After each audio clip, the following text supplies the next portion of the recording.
Hello, and welcome to All the Grief, a regular podcast for all those who have been touched by grief.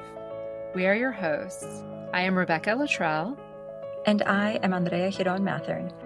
We are two friends, a therapist, and a social scientist, both highly sensitive fellow grievers, here to share our hearts as we talk about all the grief. Good morning, Rebecca. Good morning, Andrea. I am so happy to see you. You have not been well, and I haven't gotten as many voice notes as I'm used to. Talking hurts. It's totally understandable. And all that to say, I've just missed you, and it makes my heart happy to see you upright. But how is your heart? It's tired. My heart is tired. It's been a long and terrible flu.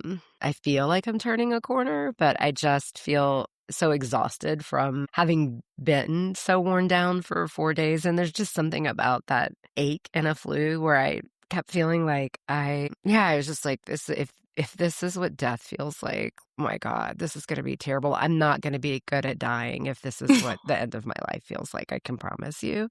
And I want a lot of fucking grace if I'm mean at the end of my life, if I feel like that. That's what I feel clear about. But yeah, I'm tired.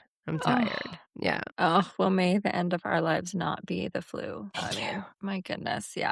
That's so hard. Just hearing when you've been able to leave me a voice note, just hearing your voice has just wrecked my heart. And we don't live near each other. I think people maybe think we live a lot closer to each other than we do. But most of our contact is through voice notes. It's just made me miss you, and I'm hopeful too that you're turning a corner. I know you would have brought me soup or something if you lived closer.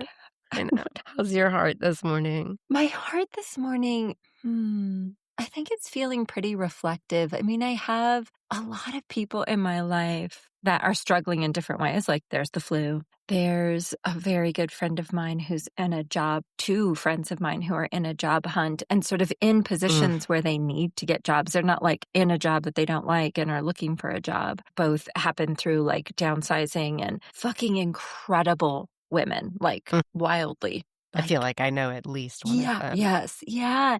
And it's just not landing. And I can just feel the sense of sort of hopelessness that exists in that. And it makes my heart ache. And then I've got you in the flu. And I have my own shit, which does not feel on par with either of those situations. But I can just feel the sort of air of sort of being in a chaos that feels just overwhelming right now, whatever it is for people, whether that's a money situation or looking for a job, or they just got fucking random flu while we're randomly having summer in the middle of spring, the beginning of spring. And so I feel a lot of that. So I'm feeling really reflective, which also puts me into my usual existential crisis of I do know what I'm supposed to be doing, but I'm just also my heart just kind of feels in that space of where are we? Yeah. Yeah. Well, thank you. Yeah. Well, I'm glad you're here. I'm glad you made it. Thank you. And this morning, we're going to interview someone that you brought into our world and our life. So we're going to be talking with Morgan Holliday, who is the founder of Morganize It, a professional organizing business rooted in compassion, clarity, and real-life experience. After losing her own parents, Morgan was forced with the emotional and overwhelming process of sorting through a lifetime of belongings.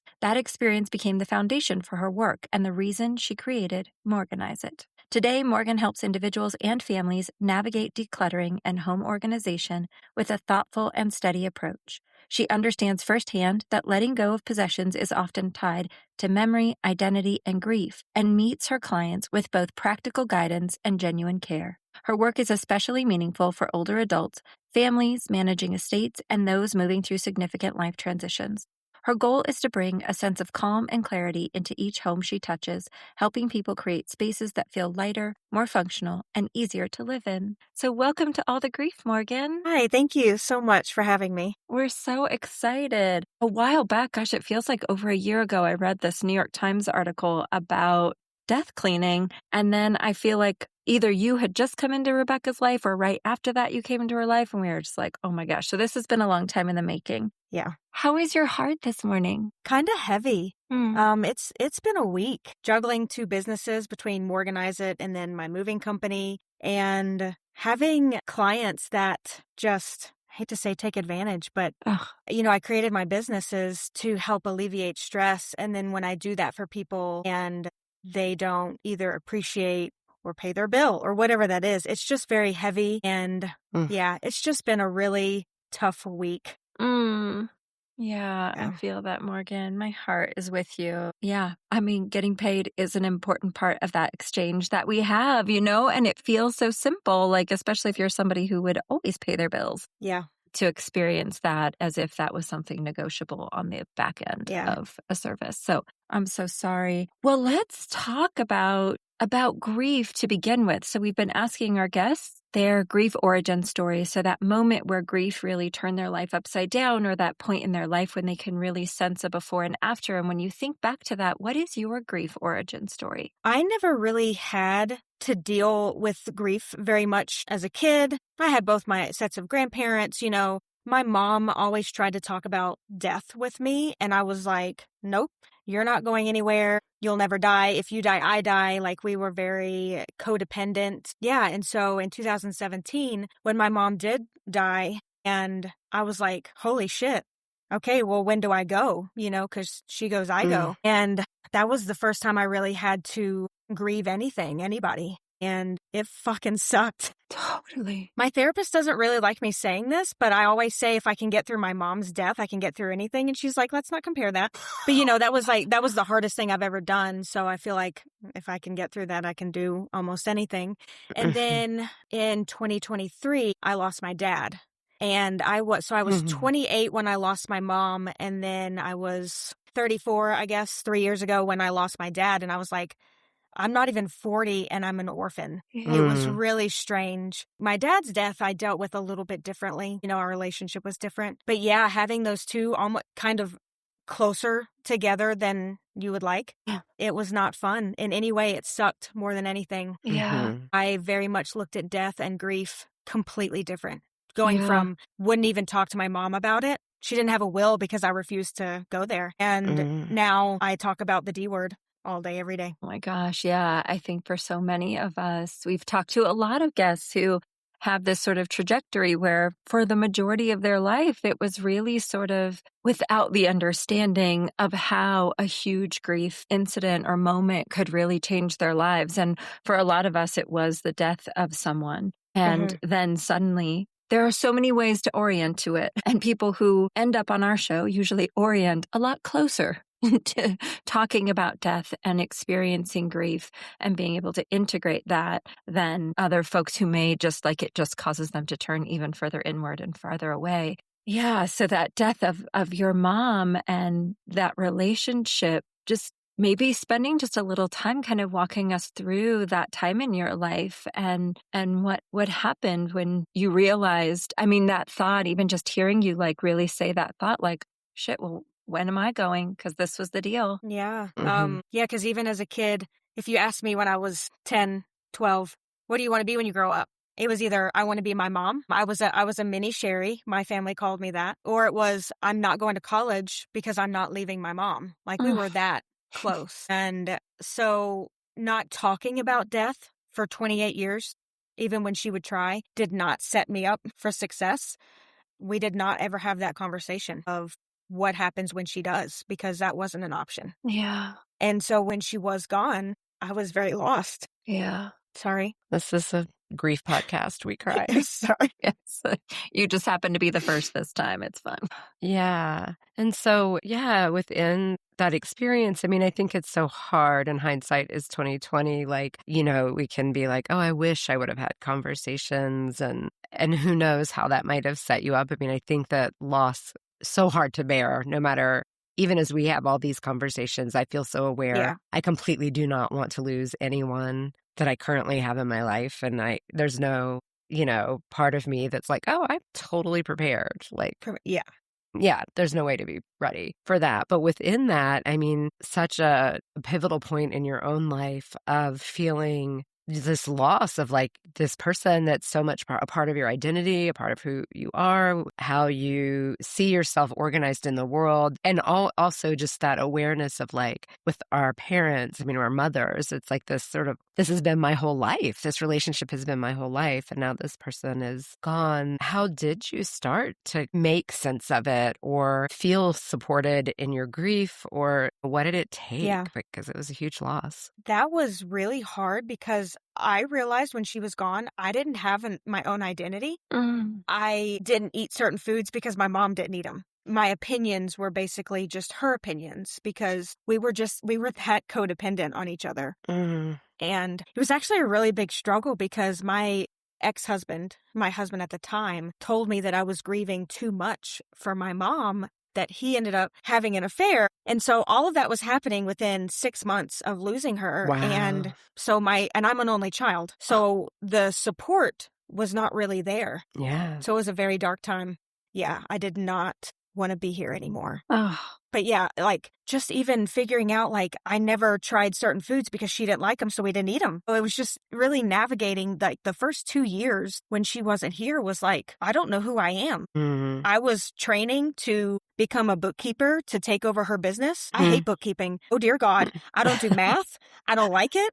And so I had to figure out like, well, I was doing this to make her happy. I was doing this to help her. What do I do now? Her business closed. I had no capability of doing that. You know, she owned her own bookkeeping business and I wasn't going to take on that. And so really just navigating, I had like an identity crisis at 30 because I just got a divorce. I was on my own, only child. I was like, I need an adult. I couldn't navigate life. Yeah. I'm so glad you stayed. oh, I'm so glad you stayed. So in this vacuum of support, I mean, I'm just imagining you really had to show up for yourself and you really had to decide how you were going to move forward. So how did you start to take on even those pieces of identity? Were you like, okay, I will try these foods? Or like what started to help you find who you are? Being newly divorced and everything. So I just kind of said, okay, let's go find a job. Let's go navigate. Okay, what do I like to do? So I was trying different hobbies, trying the foods that I've never eaten a kiwi. And, like it really was like navigating. Okay, my mom didn't buy kiwis. Let's go try one. It was just little small steps like that. And then going through her stuff, my cousin, who is very much like my sister, would come and we would go through her stuff. And I really found that talking through why was this coffee cup so valuable to me, talking through that and really thinking, okay, I have my mom's furniture here. I don't like that couch. It's ugly. So really being honest with myself. I was hoarding all of this stuff because I felt like she was in it. She had this antique English bookshelf that if you touched it or looked at it the wrong way, it would fall apart.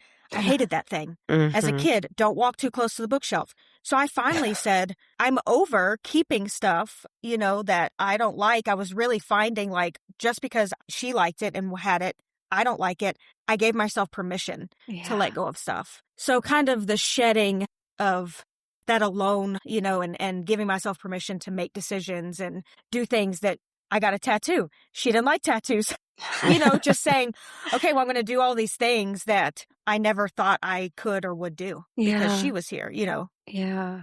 That experience, I mean, when you're talking about the sofa for some reason, just really stuck with me. Like these things that we'll either not make comments on or will hold on to for someone else because it's meaningful to them or in their taste or whatever it is. And that moment that I'm sure you go through now with your clients of like, why am I holding on to this? And I can do this now without any of the maybe like emotional exchange, if they were living and we had to have an argument about the fucking bookshelf or the sofa, like I can do this and release something and not have to have like an argument. Like it can just be, like you said, you used the word shedding. Yeah, because let's say if my mom was still here and we were talking about the couch, I'm like, Mom, that couch is ugly. Like, I don't want that. Don't give that to me. So why do I need to keep it just because you're not here? That's the kind of conversations I have with people of like, okay, you have this china set. what the hell am I going to do with the china set? So they sit there and go back and forth. Well, you have to keep the china. No, you don't. So when they're gone, feel free to let it go. You didn't want it in the first place, So Yeah. Definitely. It's funny. It reminds me, my grandfather, I guess, probably my grandmother died when my dad was like 15. So I never knew her, but my grandfather had these lamps that my dad then had after my grandfather died. And then when my dad died, my stepmom was trying to give us the lamps. And we were like, we don't want the lamps. Like, no thanks. I'm not going to take the lamps. And then I was talking to my aunt one day and she was like, yeah, she won't stop trying to give me the fucking lamps. And she said, I told her I hated them when my parents bought them for 30 fucking years ago and I don't want them now. But it's like that, someone almost imposing, like, you should be sentimental. You should want these lamps. And they were hideous lamps. Like, I never even knew why my dad took them. But that we do that, yeah, as I'm feeling of like should or some beholdenness. And so I can imagine for you too, the experience you have of how close you were to your mom and feeling so much connection and identity related to the things that had to have been a really like a bittersweet process to go through. I'm not you, but I'm still honoring you. Like it could feel like a betrayal or it could feel like a very something. much so. The guilt. Yeah. Yeah. Great and how you work example through that. is, the quilt that I had made of all of her clothes. It was more of her, like, the nicer clothes that she would wear to clients and stuff like that. And I had an actual breakdown, panic attack at the lady's house that was making the quilt. It was so embarrassing because I said, you can't cut those. Those were her clothes.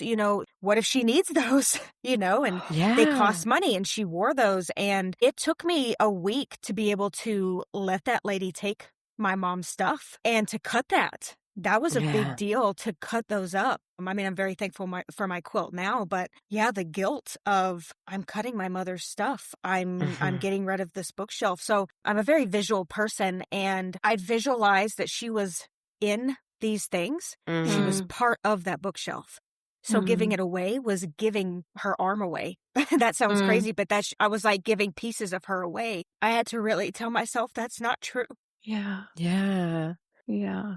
Yeah. And that rings so true because it's like you can picture them. You can picture this lifetime of her relationship with that bookshelf, forcing you to have a relationship that you didn't want with that bookshelf. But, we can picture our dad in their chair. We can picture, when he wore those shoes or, when she put on those glasses, like we can just picture that. Or even the stories they told us about that fucking china, how they got that lamp, like we can picture and remember. And so to decouple, to know that we can hold on to that relationship and those memories without the physical thing, I think is like something we need assurance about. Like, even if I get rid of this, I can still tap into the memory of my dad sitting in that chair or whatever it is.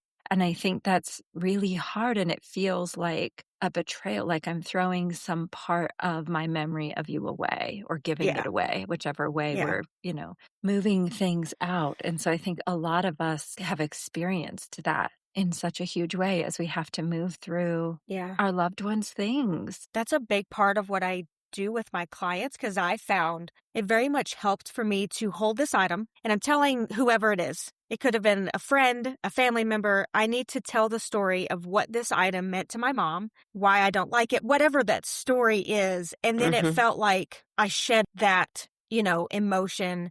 Now I can let go of the coffee cup. Yeah. I see that every day now when I work with people who are grieving the loss of somebody and having to deal with the stuff that's left behind.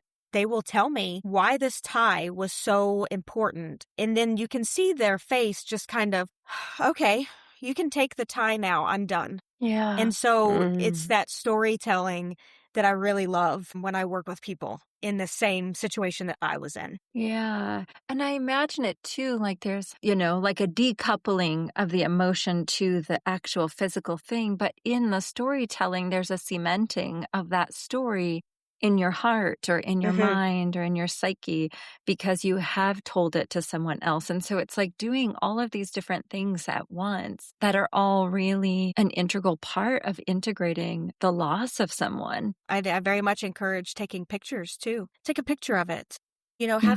have an album on your phone that says "Mom's crap," you know, and like you can go back and look through it, so it's not 100% gone. Yeah. Mm, yeah. It's so interesting. I'm sure you're well aware of this, but there's like this whole like I'm guessing it's millennials. I don't know. I'm like a millennial, whatever. I'm right You're in cuspy. 1880. Mhm. I'm Yeah. real cuspy. I'm a goonie. I'm a goonie. And it's everybody inheriting all this random shit from their Stuff. parents. And they're having these where they're like posting online or whatever. They're like, what the fuck am I going to do with China? Like, I don't even live in a house big enough to have multiple sets of dishes. And this is I the don't want dish that many people in my house. and I don't want that many people. Yeah. I know. And so it's like this whole generation of people who we're inheriting the stuff from our parents who, when I think about my parents grew up very, very, very poor. My dad was a migrant farm worker. My mom, there were 8 of them. They lived in a very tiny house. And so part of their ascent financially was material shit. Mhm.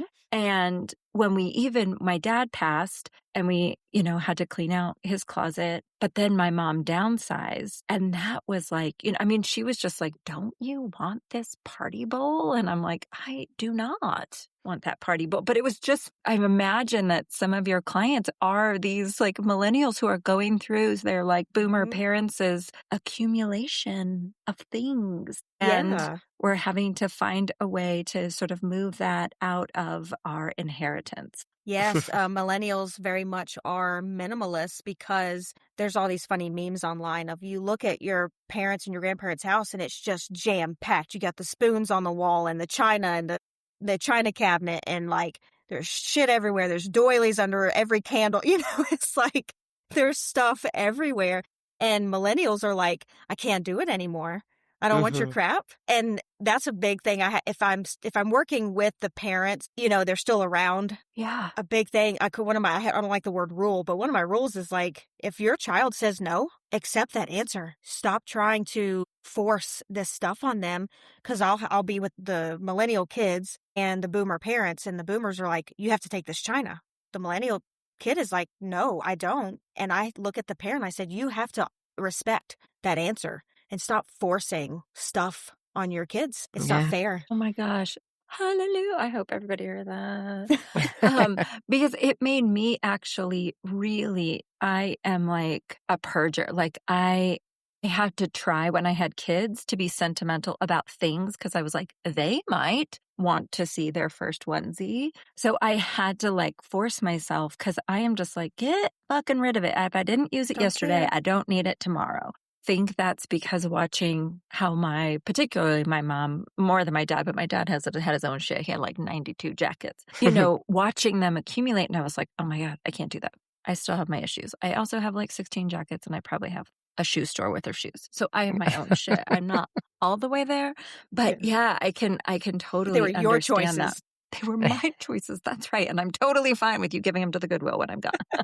Well, but I think that is such a good segue into this thought I've been having as you're talking too. I have my mom, who's a big fan of the show, so We love you. she'll hear this. She's been a collector so much of her adult life and really, I think, cherishes her collections, has extraordinary numbers of things. She's very organized. I mean, she's not like a disorganized hoarder, but it's a version of hoarding. And, I think about that because I think at one point it maybe felt like, oh, I'm collecting these things and then I'll sell them and they'll have more value. But it was at a time when I think everyone was preserving every Beanie Baby with a tag, every whatever. So like, of course, the value didn't go up. These things are sentimental to her, but I really feel like probably between my brother and sisters and I, we might be like, oh, I'll have this one thing as like a token, like a thing to remember her by. And she's going to have so much shit that we have to figure out what to do with.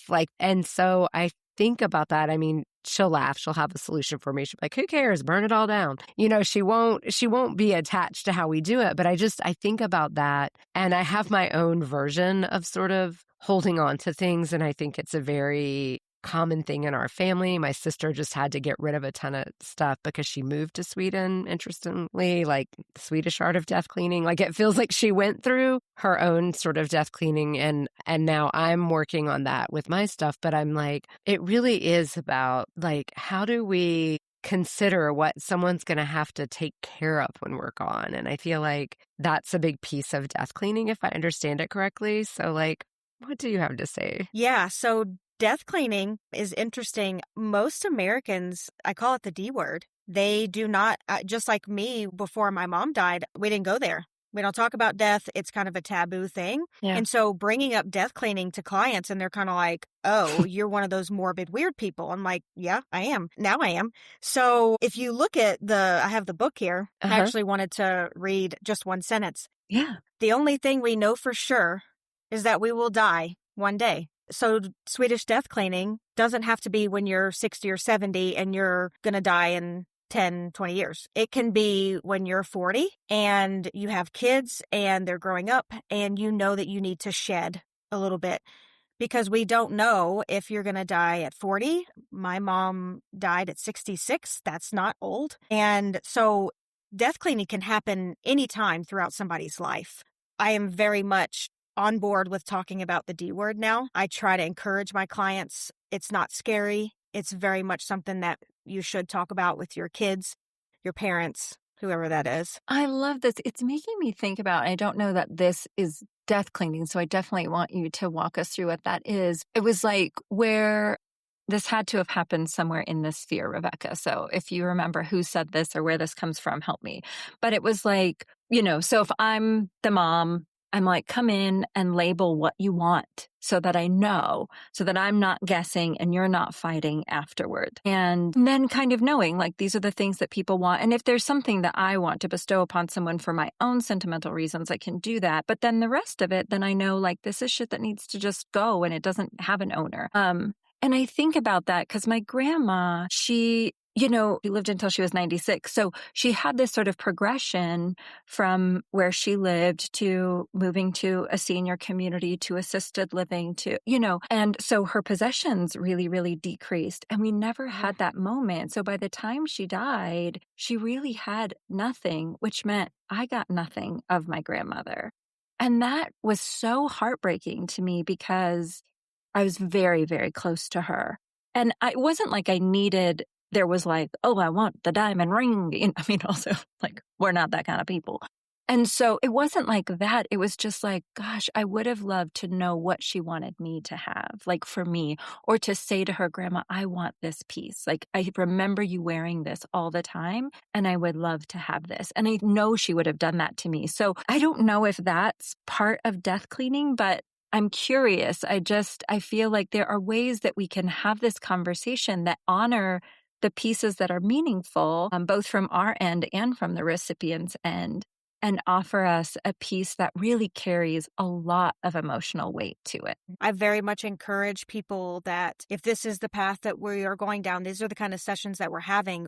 One of the very first sessions should be bringing family in, or it can be if they're not in the state, over the phone, FaceTime, whatever that looks like. We can use sticky notes. Put the sticky note behind the picture on the wall and says, this is Rebecca's. Like, she's taking this when I'm gone. And especially if there's siblings involved, especially if there's more than 2 kids, that are going to be left behind. So the death cleaning doesn't really begin until there's some sort of sticky note procedure, spreadsheet procedure, taking photos and putting it in an album, like this is Rebecca's album, this is everything that Rebecca gets, whatever that looks like, because you do want to respect, the people that are going to be left behind.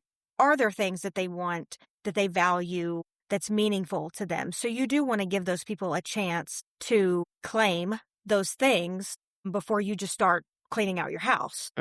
So I do ask my clients first, have you talked to your kids? Have you talked to your siblings? Whoever is in your immediate family that would want some of this stuff. Not saying that they're taking it immediately, just kind of a claim on it, whether that's the sticky note method, pictures, spreadsheet, whatever that looks like. So yes, that's very much step one. All right, well, walk us through the steps. I want to learn more about death cleaning. So I want everybody to understand Death cleaning is not sad. Mm-hmm. It is not a sad thing. We are not cleaning out your house because you're dying tomorrow. Mm-hmm. That is not the point of this. There are some times when I wish that we could find a different word for Americans to accept this.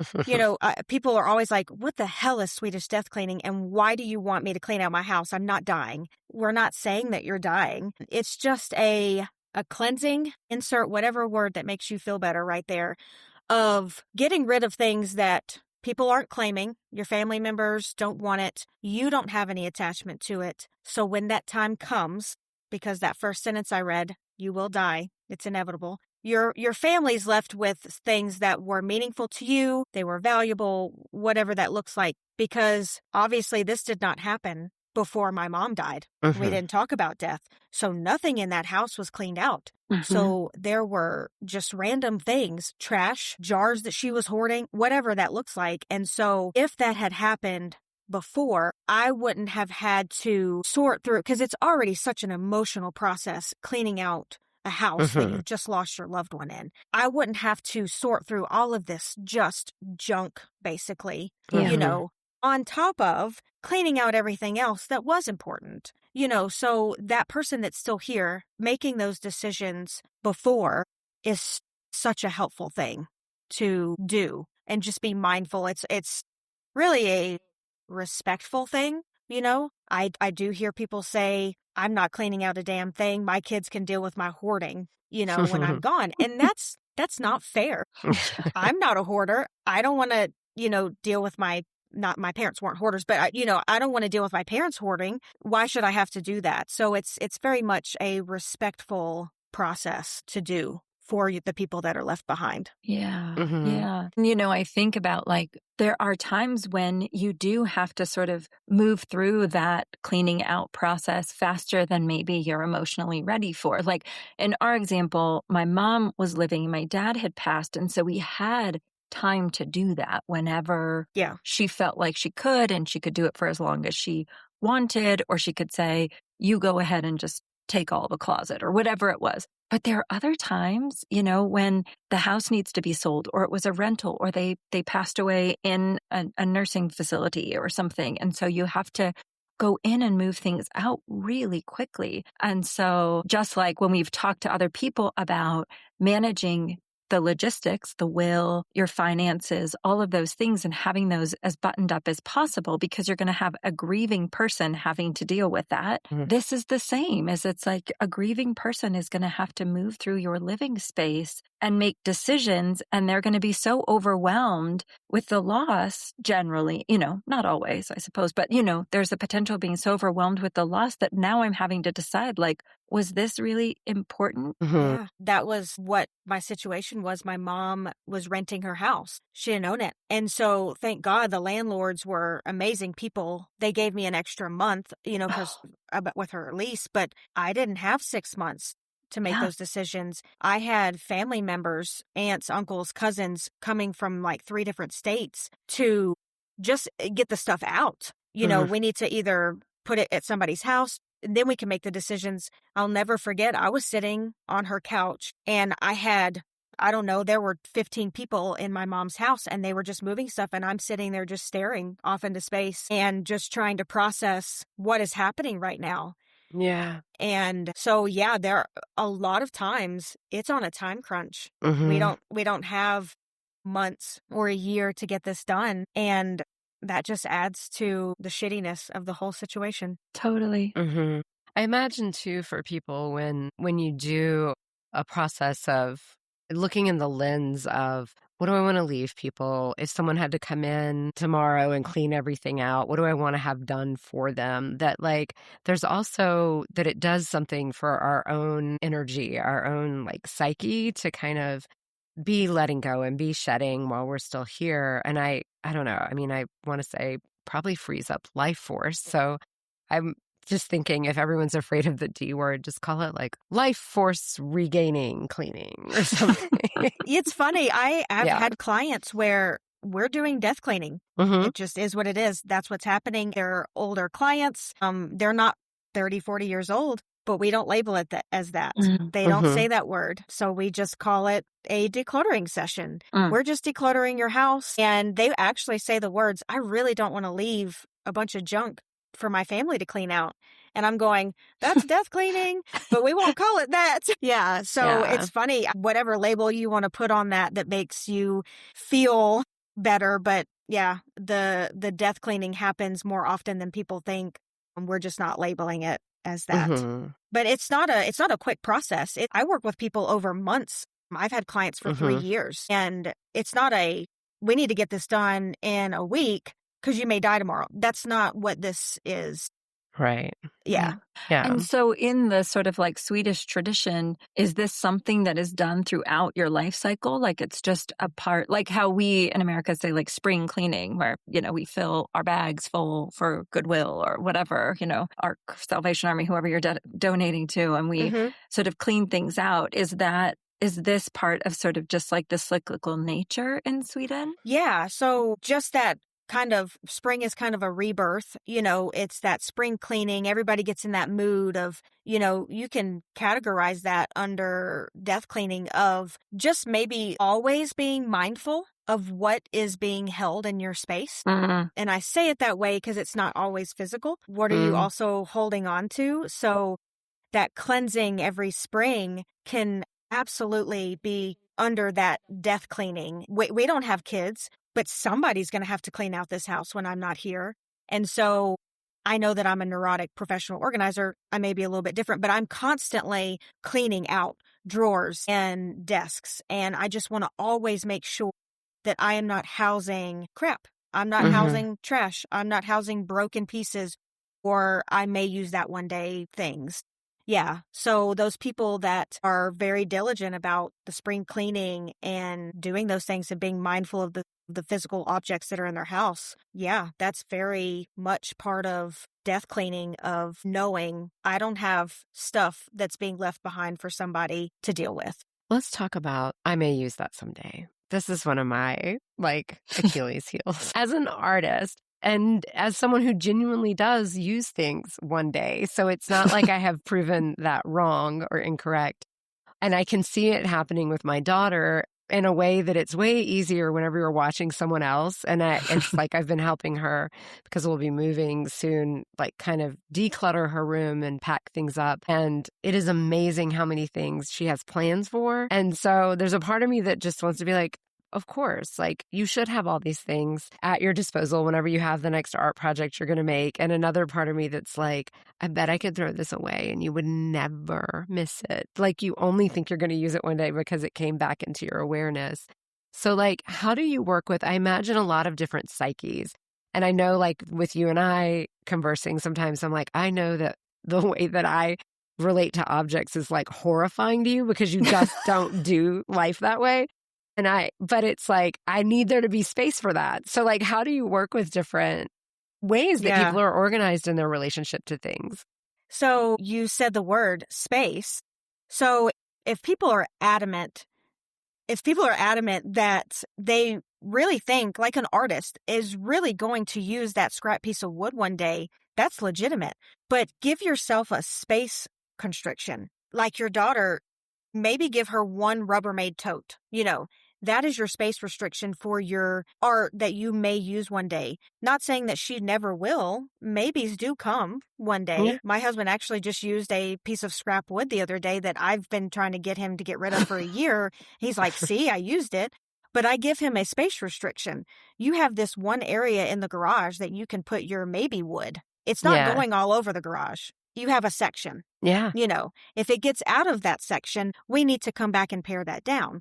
For artists, you might have a Rubbermaid. One may not be enough. It's whatever fits your space. You may have an entire room that's dedicated to art, but you need to kind of keep that maintained in that space. So those people that give me, well, I might use it, that's fine. I'm not Mhm. telling you to come, throw all of your crap away, but we have to keep it manageable. We're not filling an entire storage unit of maybes that you're paying $300 a month Right. on that you might use a scrap piece of wood. Let's be realistic about that. Yeah. Yeah. So you can have your maybe art stuff. It's like we also have this struggle. She's like looking at me, she's like, No, I know, but I'm thinking of with your boys, and you're No. like, they couldn't possibly want this little piece of trash. And then they're like, Mom, where is that where is that one like bent, paperclip that paperclip that I had bent just perfectly for this project? I'm like, Yeah, so I've had to learn because I'm a disposer.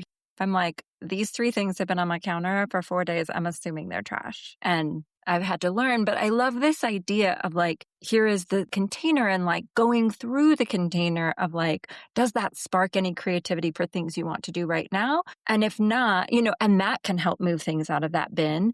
And if not, you found these other cool things. What do you think they supersede? Like, oh, this is an even better version of a fucking broken lock. I have a lot of broken locks in my house. So I love that. I think that helps me think about how to, because I love their creativity. I love their obsession with finding objects and giving them a new creative life form. And sometimes it drives me nuts. So I love this idea of like, you have a space and we can revisit that space. And I imagine in that revisiting, usually it's like, let's go clean the lab, we call it. And then it ends up with like, they're halfway through and they're building a project, which I love. And also I'm like, can we finish the other half? So that's really helpful. That's really helpful. Yeah, I work with a lot of kids under 13. Mm-hmm. And the biggest thing that parents struggle with is containing the craziness. Because I have this conversation with both the kids and the parents. I say, do they have their own room?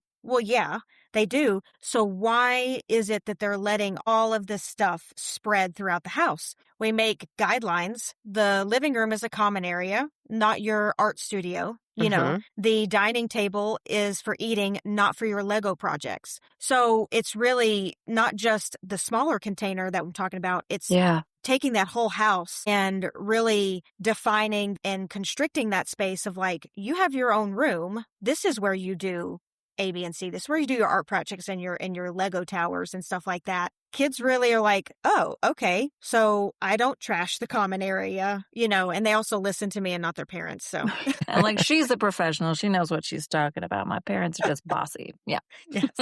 I could see that. I don't know if you feel this, Rebecca, but I am just like, as soon as we get off this, I'm going to go clean out my closet. I don't know. I know. Every time I talk to people, they're like, I need to go clean up my drawer. I'll be right back. Yeah. No, seriously. I'm like, It's like some version of like loving shame. It's like that reflection. I'm just going to give you this example. And you're like, oh, I'm right there. Because what if that wire goes to something that I need to plug in at some point? And then I threw the wire away. What is with wires?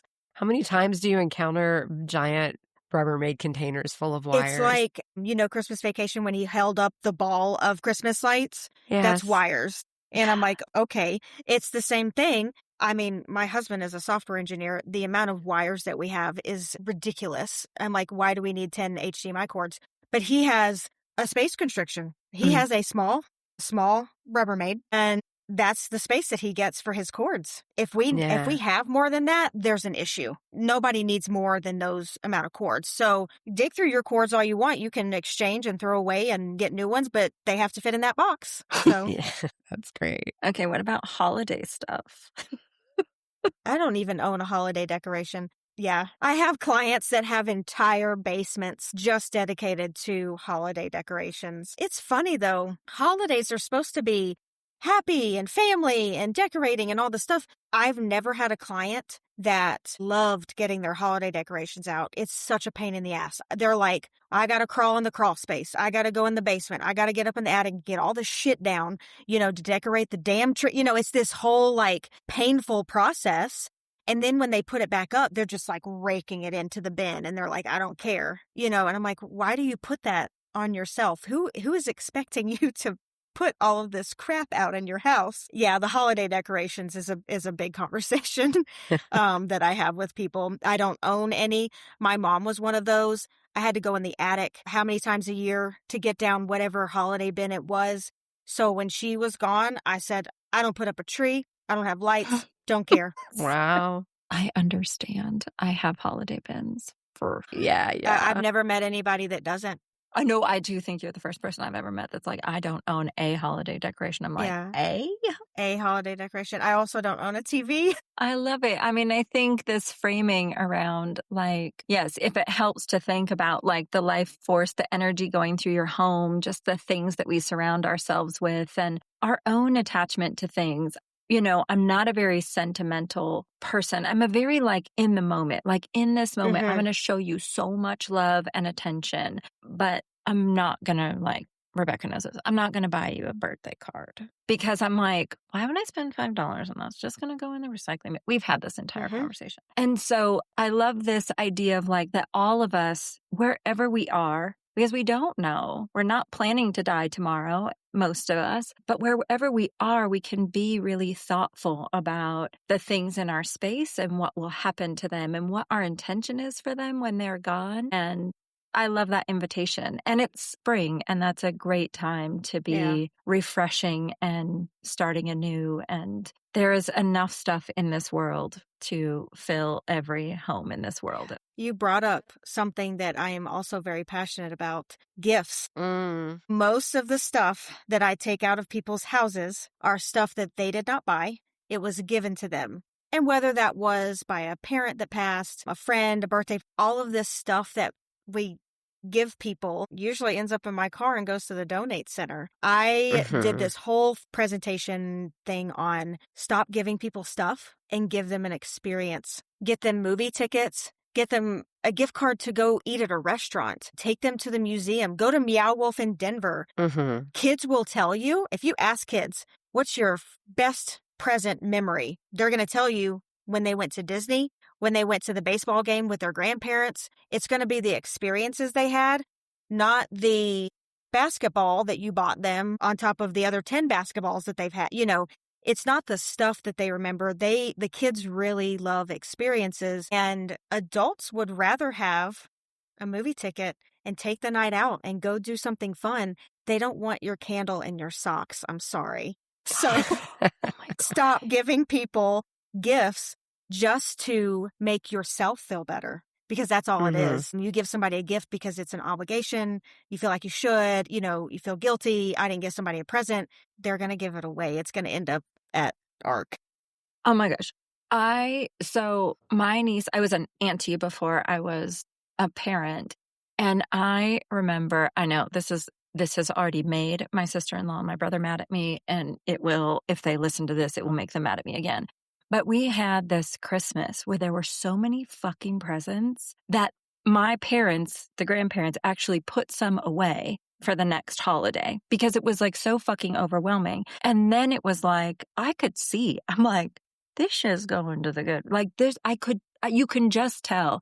And then I remember Easter, and we always get together, and my mom really loves putting together like Easter baskets, Christmas stockings, like she just that. And I do think that's part of like her showing people like, this is how I can love you now in a way that I wasn't shown. And I remember they went and got like those Easter baskets that's wrapped in the cellophane, like with just a bunch of literal shit in it. And I'm watching them and it's just filled with plastic shit. And I'm just like, oh my God, oh my God, oh my God. And I had started when they were babies to not buy them presents that we do birthday dates.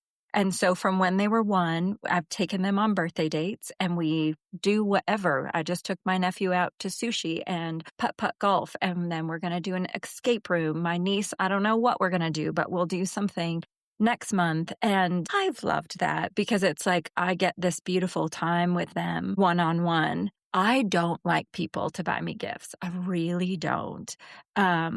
I don't know why, but I don't. I think because then I feel bad. I feel like I have to keep this thing because they want to see it in my house or, you know, and I'm just like, I know you think you know my taste, but unless I said I want that thing, I can pretty much guarantee you don't know my taste well enough or my taste has changed.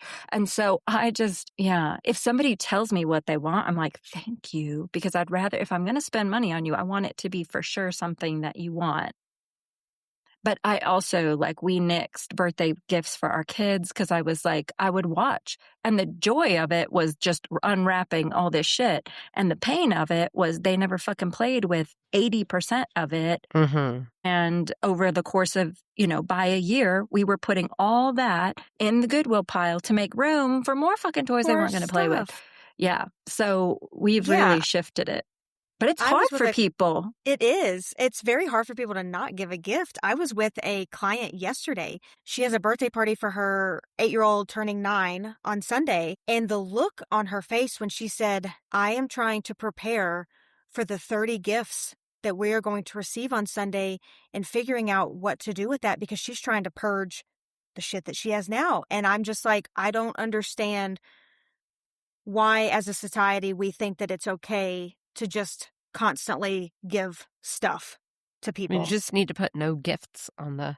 Yeah, Yes. I do. And I always have a parent that's like, none. I'm like, Okay, what's your Here's the argument, thing, Rebecca? though. This is my argument. Well, let's go back to the cards. It doesn't need to be a store-bought card, but you won me over on this. I love words of affirmation. I love when people write me about what our relationship means to them and whatever. And it's like, and I save those cards or those letters. I do not throw them away. And I definitely have more than a small box filled with all of these beautiful things that have been written.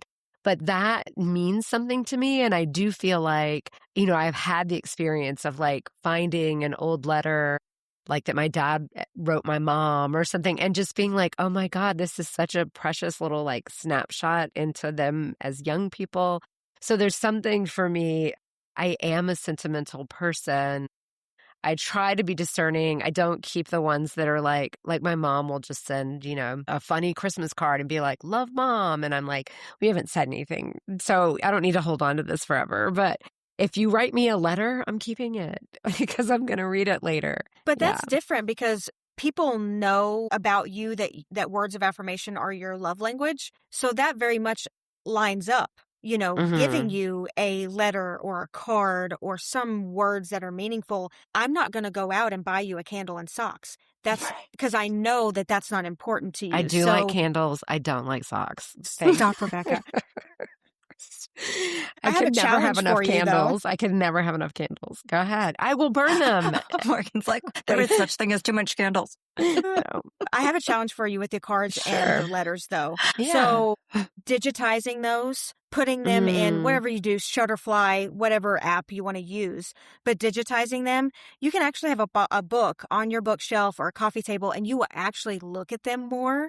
Okay. And have those memories more than going in the basement. Okay, where's the box of cards? Digging through them. They're all over the place, So that's my one challenge for you. Okay. I love that. Well, and I will say, that it's like this weird thing with digitizing where we're not going to look at, I take way too many photos and you're just not going to look, my child is not going to look through thousands of photos on my phone or whatever.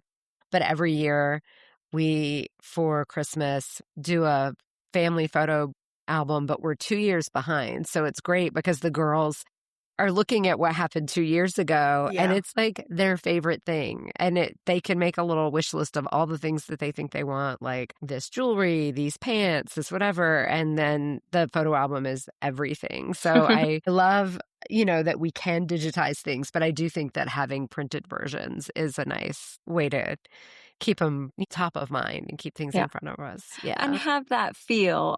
We do chat books ever since the babies were little, which is each month I just get like a month's worth of pictures printed in these little books. Same. The boys love the day they come and they're just like a month. And so then they'll go back on the shelf and look through a year in a way that would probably be overwhelming on my phone because, if I selected 30, I had 80. And so, I do love that and giving like myself and the kids something to just flip through and it brings a smile to my face. And I can imagine, I do love my family pictures that I've inherited. There's actually this really cool frame. I think you can get it on like Amazon, but it's a frame and it's on the wall, but it opens up and you can put kids' artwork in it and it's like a rotation thing. So you could take some of your favorite letters, whether that be from Jesse or your mom or your kid and put them in there and it's actually on the wall and you just rotate it, so it's like front and center.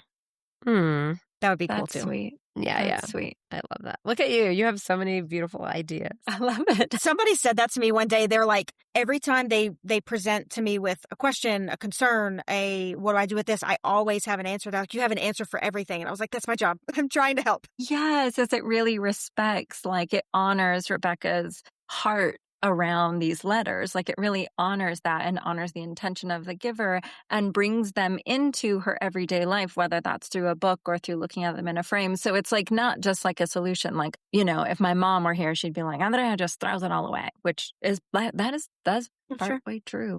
Mm-hmm. But you just like your solutions are like unique and honoring like the individual, which I think makes it feel less scary, of like, Yeah. oh, you're Yeah. not telling me I have to get rid of letters or I have to tell people to stop buying me cards Mm-mm. or creating you cards, but that it's just like, how can I make them almost more tangible, like an even more living part of my experience? So I love that. Yeah, I get that a lot. Like they're like, "Oh, you're going to come in my house and throw all of my stuff away." Right. No, it's not my space. I don't live there.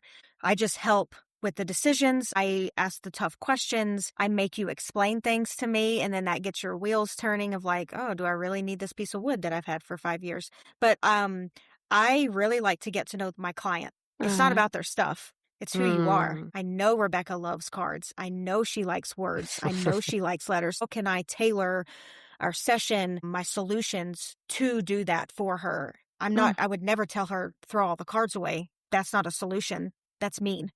Yeah. Yeah. So trying to find a way to make her meaningful stuff better in her space or so she can see it more, whatever that looks like. Mm-hmm. Yeah. Oh, I love that. Okay, I am gonna call time.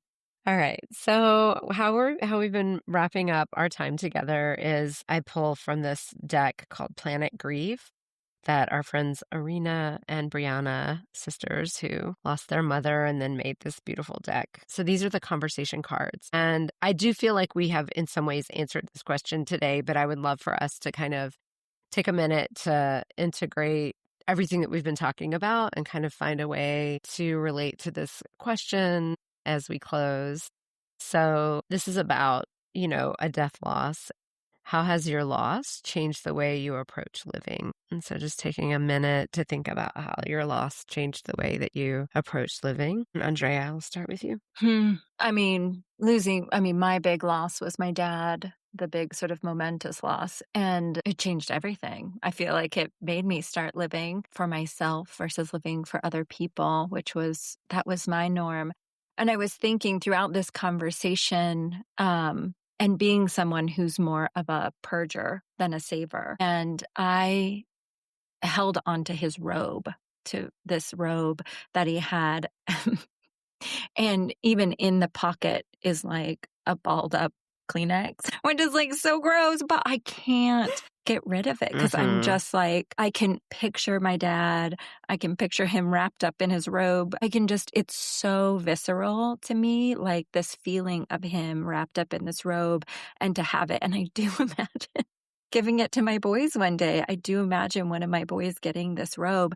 And when I think about this whole conversation, my niece and nephew, this year, they've been wearing some of my dad's clothes that they took. So like my niece was styling his sweater and my nephew wearing like, one of his polos. And I wished I would have like just taken a little bit more time and maybe saved a few more things than I did for myself, for them, for my own kids. So it just makes me think about like my inclination to move quickly and to get rid of sort of, just like take the one thing and let's go. And so this has been like a beautiful reflection for myself and not much I can do about it now, but Yeah, thank you.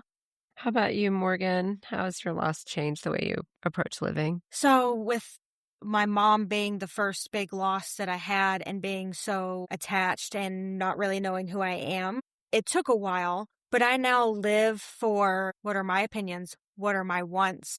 What do I like? What do I dislike? And really just making sure that I am always me. I'm not the opinion of my husband. I'm not the opinion of my cousin. And just making sure that I know who I am. I know my identity and I'm living for me. And then also because I never talked about death. Death was not happening before I lost my mom. Making sure that I not only talk about it, but I want to spread awareness to people who were like me when I was in my 20s of it's not scary, it's okay, it's going to happen, and making sure that people aren't so afraid of saying the D word. When I talk about my mom, I don't say that I lost her. I know exactly where she is. She's in an urn in my bedroom. She died. Say the word. She died. Death happens, and not just skirting around it. I very much see when people talk about death, they say, I lost my mom. My mom is gone. They do everything but say died. Yeah. And so I use losing my parents as a way to say dying happens. Let's talk about death. Let's get it out there. So I want people to also get more comfortable saying it, talking about it. Yeah. We appreciate that. Thank you, Morgan. Yeah. And you, Rebecca, how has it changed you? When my dad died and then I had cancer, and then my nephew was stillborn, and that all just sort of like was back to back.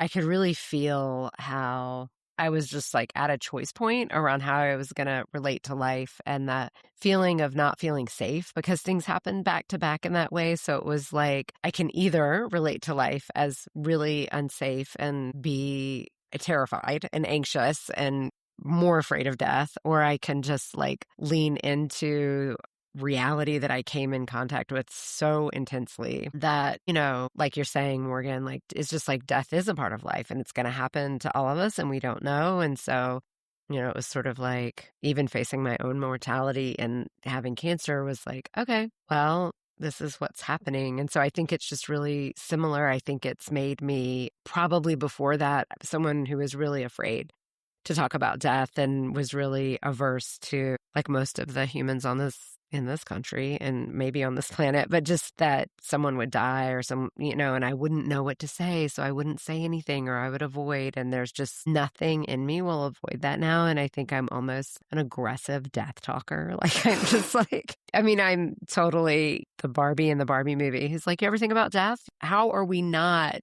talking about this constantly? Because it is such a precious experience. We're here for a limited amount of time. And like, if we're not being real about that, then it feels like that constricts such a huge part of what it means to be human. So yeah, I think it just really shifted that I approach life with a pretty big death lens, but it's not morbid and it's not scary. And I think when you know that, like both of you are aware of, it's actually more life affirming to sort of be aware that we're not here forever, and let's just make the most of these moments. So I love it. Well, I'm so glad both of you are death talkers now. And it's my new title.